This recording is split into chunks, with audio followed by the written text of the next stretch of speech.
సామాజిక అస్త్రం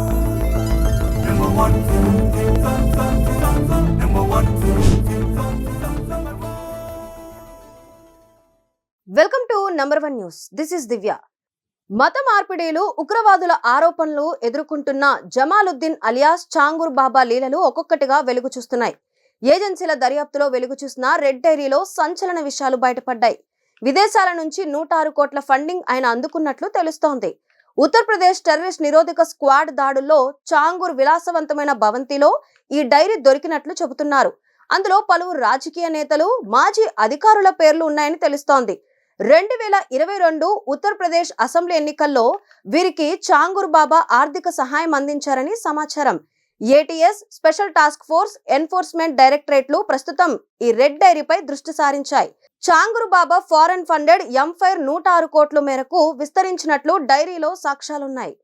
చాంగూర్ బాబాగా, పీర్ బాబాగా పేరున్న జమాలుద్దీన్ నేపాల్ సరిహద్దు జిల్లా అయిన బలరాంపూర్లోని రెహ్రా మహ్వీ గ్రామానికి చెందినవాడు.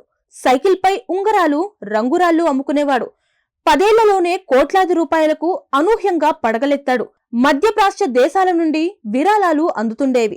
40కి పైగా బ్యాంక్ అకౌంట్ల ద్వారా సుమారు 106 కోట్ల లావాదేవీలు సాగించాడు. 2 కీలక ప్రాపర్టీలు కూడా ఉన్నట్లు గుర్తించారు. వీటిలో ఒకటి బలరాంపూర్లో, మరొకటి మహారాష్ట్రలోని లోనావాలాలో ఉన్నాయి. వీటి విలువ 18 కోట్ల వరకు ఉంటుందని అంచనా. లోనావాలాలో ఆస్తిని ఆగస్టు 2023లో కొనుగోలు చేశాడు. దీనిని తన పేరున, తన అసోసియేట్ పేరున సంయుక్తంగా రిజిస్ట్రేషన్ చేయించాడు. ఈడీ అధికారుల సమాచారం ప్రకారం మహ్మద్ అహ్మద్ ఖాన్ అనే వ్యక్తి లోనావాలాలోని భూమిని చాంగూర్ బాబాకు అమ్మాడు.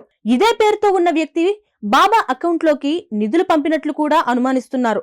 చాంగూర్ బాబా పెంచి పోషించిన రాజకీయ నేతల సమాచారం పైన దర్యాప్తు సంస్థలు కూపీ లాగుతున్నాయి. సుమారు 6 డజను మంది రాజకీయ నేతలు బాబా నుండి గణనీయంగా సొమ్మును అందుకున్నట్లు రెడ్ డైరీలో ఉందని విశ్వసనీయ వర్గాల సమాచారం. 2022 అసెంబ్లీ ఎన్నికల్లో ఉత్తరౌలా నియోజకవర్గం మాజీ అభ్యర్థికి 90 లక్షలు పేమెంట్ చేసినట్లు డైరీలోని ఒక ఎంట్రీలో కనిపిస్తోంది. ఆ అభ్యర్థి ఎన్నికల్లో ఓడిపోయినప్పటికీ బాబా 2027లో ఒక మాజీ ఐపీఎస్ అధికారిని అదే సీట్లో నిలబెట్టాలని ప్లాన్ చేసినట్లు కూడా తెలుస్తోంది. ఏళ్ల తరబడి బలరాంపూర్, పొరుగు నియోజకవర్గాల్లో రాజకీయ నాయకుల ప్రచారానికి అవసరమైన వనరులను బాబా సమకూర్చినట్లు చెబుతున్నారు. లోక్సభ, అసెంబ్లీ ఎన్నికల్లో బాబా చురుకుగా వ్యవహరించారని, అభ్యర్థులకు నిధులు సమకూర్చారని తెలుస్తోంది. రాజకీయాల్లోకి వచ్చి 2003లో హత్యకు గురైన గ్యాంగ్స్టర్ అతిక్ అహ్మద్ తో చాంగూర్ బాబా కలిసి ఉన్న అప్పట్లో సోషల్ మీడియాలో వైరల్ అయింది. చాంగూర్ బాబా, నీతు అలియాస్ నస్రీన్లను జూలై 5న లక్నోలోని ఓ హోటల్లో అరెస్ట్ చేశారు. ప్రధానంగా ఆర్థికంగా బలహీనంగా ఉన్న వ్యక్తులు, వితంతువులు, రోజువారీ కార్మికులు, షెడ్యూల్డ్ కూలీల వారిని ప్రలోభపెట్టి, బెదిరించి, డబ్బులు ఎరచూపించి వివాహాలు జరిపిస్తామని హామీలిచ్చి లోపరుచుకునే వారిని, మత మార్పుడులకు పాల్పడే వారిని బాబాపై ప్రధాన ఆరోపణలున్నాయి. దీనిపై ఇంతకు ముందు బలరాంపురంలో ఎన్టీఎఫ్ కేసు రిజిస్టర్ చేసింది. అనంతరం జూలై 9న మనీ లాండరింగ్ నిరోధక చట్టం కింద ఈడీ దర్యాప్తు ప్రారంభించింది. జూలై 17న 14 ప్రాంతాల్లో ఈడీ దాడులు జరిపింది. వీటిలో ఉత్తరాంధ్రలో 12 చోట్ల, ముంబైలో 2 చోట్ల దాడులు జరిగాయి. స్థానిక యంత్రాంగం సైతం బాబా స్వగ్రామానికి సుమారు 3 కిలోమీటర్ల దూరంలోని మధుపూర్ గ్రామంలో అక్రమంగా నిర్మించిన కాంప్లెక్స్ లోని కొంత భాగాన్ని ఇటీవల కూల్చేసింది.